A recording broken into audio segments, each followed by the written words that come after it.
I played the Elden Ring Nightreign network test for 300 plus hours, and I know what you may be wondering. Was it any good? Well, I'm here to tell you. Yeah. But is this game for you? Well, let me fill you in on what this game is all about and let you determine if you've got what it takes to end the Night Lord's reign once and for all. Now, obviously, I didn't play for 300 plus hours. This has all been a trick. You have been trolled. But for the few hours I got to play this game, I had an absolute blast, gamers.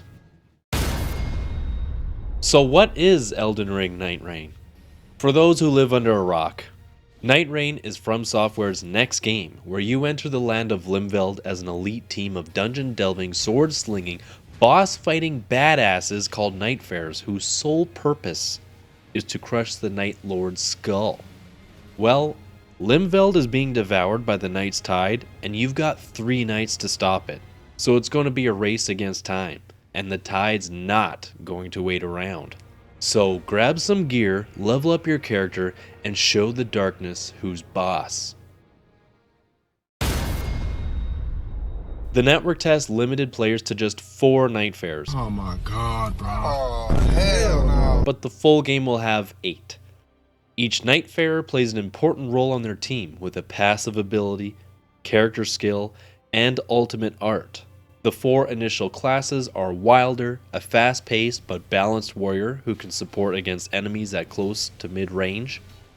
The Guardian, a high-defense tank-like character who can take a lot of damage and has slow but heavy attacks. The Duchess, a quick fighter who can hide her team from enemies and inflict serious damage with the right timing. And the Recluse, a sorceress who can heal allies and support from afar. Wilder is a great character to start with for first-time players. His passive ability is to cheat death for a single time. Very handy if you can't get good. His character skill uses a grappling claw to draw enemies in or himself towards larger enemies. His ultimate art shoots a stake at a high velocity, dealing huge explosive damage, downing most enemies and leaving them vulnerable for a moment. The Guardian's passive ability is to guard. Steel Guard, bracing his whole body behind his shield and strike opponents while keeping himself defended. His Whirlwind ability summons the power of the wind to launch most enemies into the air and slam them back down to the ground, leaving them defenseless until they get back up. His ultimate art allows him to fly above a target and send himself soaring down on them, unleashing a torrent of destruction while increasing the defense of his team. The Duchess, although quick with moderate damage, can be deadly when used correctly. Her passive ability allows her to increase her dodge distance with a cheeky backflip or sidestep. Her restage skill makes target enemies be dealt the same damage they just received a few moments before. This can be devastating to an enemy when timed right with team coordination. Her ultimate art allows her and her team to briefly become invisible from enemy eyes. The Recluse is best used on the sidelines. Her passive ability to spot elemental residue and absorb its power with her character skill Magic Cocktail, which, after absorbing 3 elements from enemies or allies, unleashes a strong elemental attack that just keeps hanging around. Magic Cocktail also replenishes FP. I wish I knew that on my first run. Her Soul Blood Song ultimate art marks all nearby enemies with a blood sigil. Anytime a marked enemy is hit by a player, that player regains a bit of health and FP. Casting this ultimate briefly makes the Recluse invulnerable through its long animation. If each team member uses the right combination of skills, you can survive all 3 nights with ease. But if you are not familiar with your character's skills, the game's mechanics, or the layout of the map, you and your team could face an embarrassing defeat. When you start up the game, you're dropped right into Round Table Hold, but it's not the same one we know from Elden Ring. This one has overgrowth everywhere, damaged walls and ceilings that lead outside, and closed off areas that prevent access to rooms we could explore in Elden Ring. Oops, hello. Whenever you want, you can switch characters and talk to your Nightfarer allies. However, they don't say much aside from one line.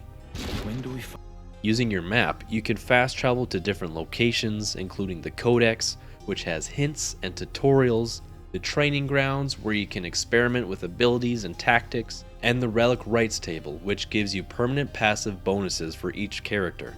The full game is supposed to have more, such as customization and merchant NPCs, but this is all we got for the network test. When you are ready to begin your expedition, return to the table and select your campaign. When matched with 2 other players, you all run off a cliff, then a cool hawk flies you over to a loading screen. After that, you disembark into the lands of Limveld, where you drop and select your first target on the map to explore and raid.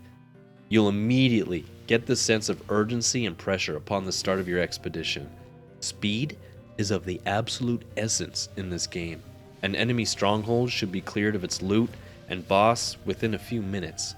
In some cases, you may not even have a minute, so planning and coordinating the optimal route is crucial. Luckily, you are fast. Like, really fast. Every player has the default run, and on top of that, they also have Sprint, which is Nightraign's substitute for Torrent. You can maneuver through the map in a short amount of time with abilities like mantling and jumping off vertical surfaces, and best of all, no fall damage. Nightfarers are giving Halo Spartans a run for their money here. Every expedition resets the player to level 1, so be smart yet quick selecting your first destination. Collecting runes and leveling up is your primary goal. Runes are collected and shared through your team by defeating enemies and mini-bosses, and of course, the final boss of the night. The layout of the land looks similar to Limgrave from Elden Ring, with familiar castles, forts, and rises. Some locations may not have a boss, but loot for you and your team, ranging from weapons, buffs, or consumable items. Churches grant players an extra charge to their flask, rises grant gear after solving their puzzle, caves have smithing stones to level your equipment, and merchants sell you almost anything you need, complete with a smithing table nearby. Scattered throughout the map, there are spirit streams that launch a character high into the air to reach vast heights or travel far distances. Spectral trees summon a spectral hawk for players to take control of and fly them to their desired location. Leveling up your character is vastly different from Elden Ring. A Site of Grace grants players the option to level up with the push of one button and replenish health, FP, and flask charges just by being within its vicinity. Every character's stats have a predetermined path to follow. No more leveling up specific stats.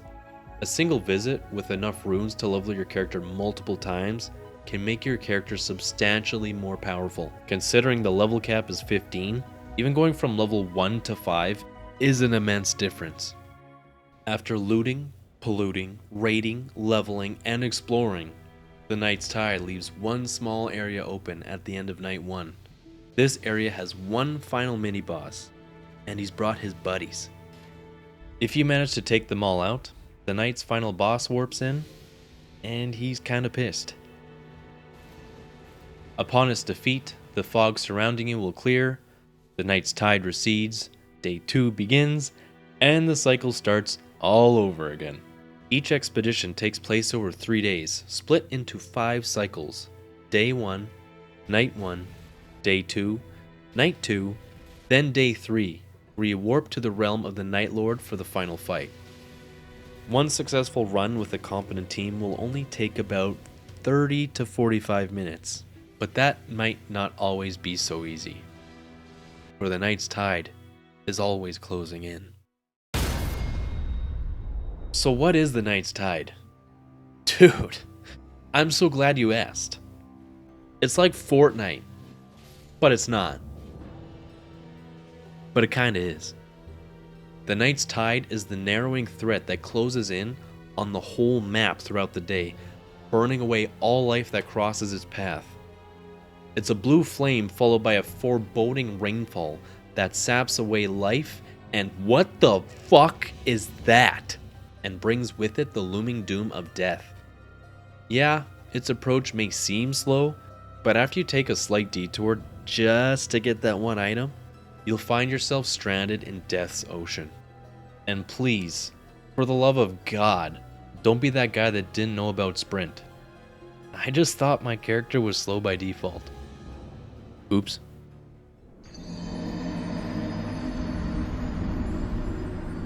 When a player's health reaches 0, they enter a state called near death. They are down and can only crawl at a slow speed, and they have a limited time to be revived before they're dead. Unless you're fighting a night boss, in that case, they have an infinite time. The near-death player will have a gauge above their head, and another player must strike at the down teammate until the gauge disappears.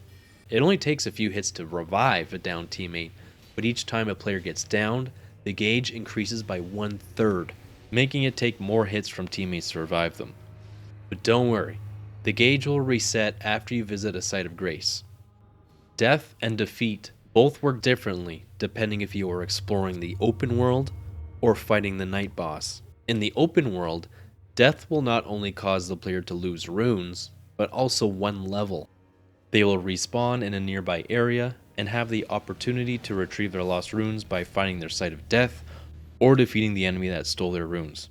Defeat occurs when the Night's Tide envelops the area of all 3 downed players. During the final boss battle of each night, when all 3 players are downed, the game is over. Defeat sends everyone back to Round Table Hold. So what do I keep after an expedition? Nothing. Oh yeah. Except these little trinkets called relics. Relics are awarded after every successful and unsuccessful expedition. Their bonuses are seemingly random, but have useful and not very useful benefits depending on your Nightfarer. Each Nightfarer has 3 color-coded slots that can be assigned to the corresponding relic of the same color. These relics come in 3 different versions. Delicate, which grants 1 passive bonus, Polished, which grants 2 passive bonuses, and Grand, which you can probably guess. Some relics have a bonus that only applies to a specific Nightfarer, so it's best to use that relic for those specific Nightfarers. But if you don't see yourself ever using that class and the other bonuses work in your favor, then go ahead and use it for the Nightfarer of your choice. You can apply your relics using the relic menu at Round Table Hold, and they will be permanently active in your expeditions until you change them out. Just like Elden Ring, you have 3 slots for your right hand and 3 for your left.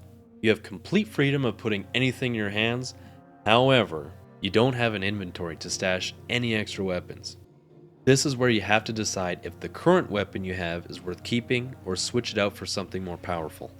Sometimes you may have to get out of your comfort zone a little bit and use a weapon your character isn't specialized in.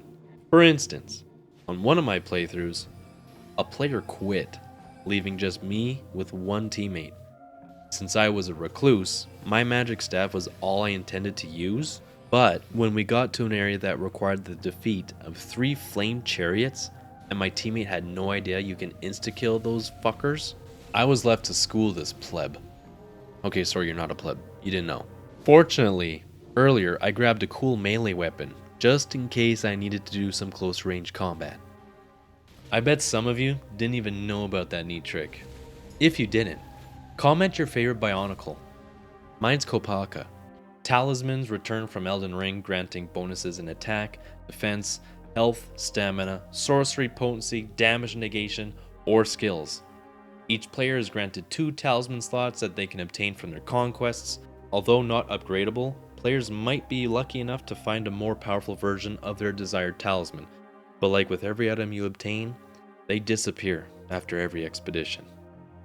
Consumable items serve a greater purpose in Nightreign. They actually work. Throw a fire pot at an enemy and they burn, dude. But be wise with your items, as players can only carry 4 at a time, so drop, consume, or exchange when necessary. Items are dropped from enemies, bosses, merchants, chests, or laid about in the land. Most of Elden Ring's consumable items are in Nightreign, from boiled prawns to volcano pots. Some are used against enemies, some are to buff you or your teammates, or provide an extra element of damage to your weapons. Ooh, did I forget to mention armor? That's right. That's because there is none. You may get defensive bonuses from bosses, talismans, or relics, but what your character wears plays no role in your defense. Character customization will be a feature in the full game, but for now, the fit is purely for fashion souls. This is unironically might be the best fit I've ever made. This is unbelievable. Alright, this is what this game is all about.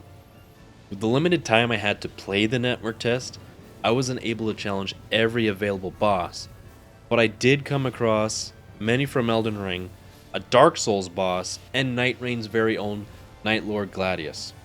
On day 2, there is a chance that Margit the Fell Omen will invade your world.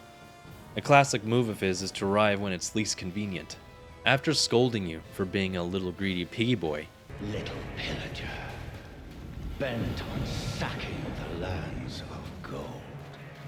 He drops in fully armed and ready to project his mommy and daddy issues upon thee. Here are all the confirmed bosses so far, some of which weren't in the network test, but there will definitely be way more in the full game upon release. The network test was very limited on what lore was given for the world of Nightreign, and given the gameplay mechanics, it's not like players can just stop and read item descriptions or look at architecture. With the new UI, reading item descriptions wasn't even a feature, so I'm very curious about how the Elden Ring community will piece together Nightreign's lore so I can have some comfort videos to help me fall asleep to.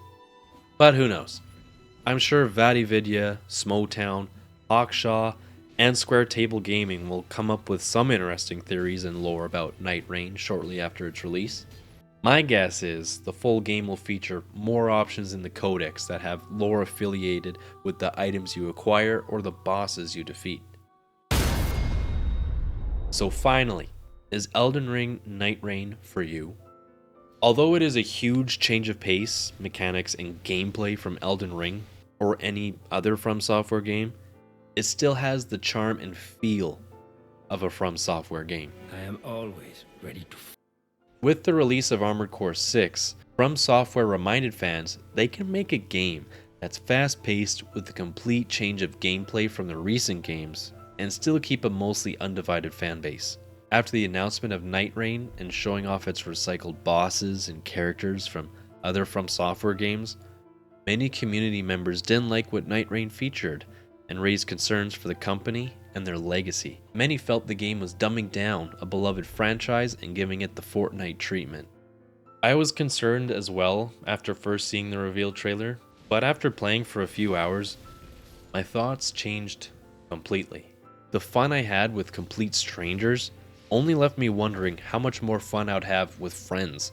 It's too bad the network test was so exclusive. You guys really missed out.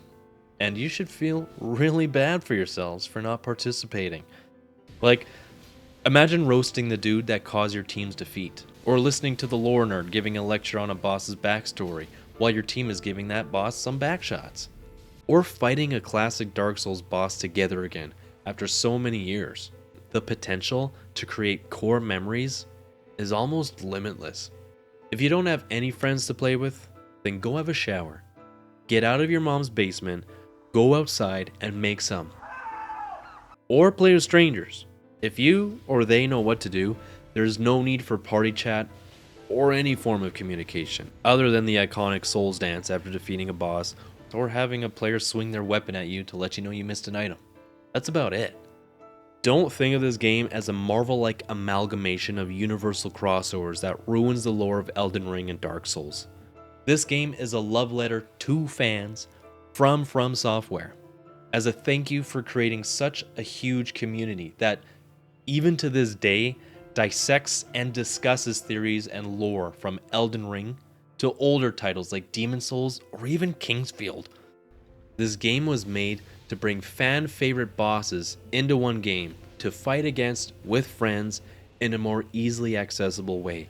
Gone are the days of summoning a friend to defeat a few enemies in a small district, then traverse a fog wall to defeat a boss together, only to have them return to the world immediately after. What we wanted for so long was a streamlined multiplayer Souls game where friends can play together, explore the map, fight bosses, and continue the action immediately afterward. This is From Software's answer.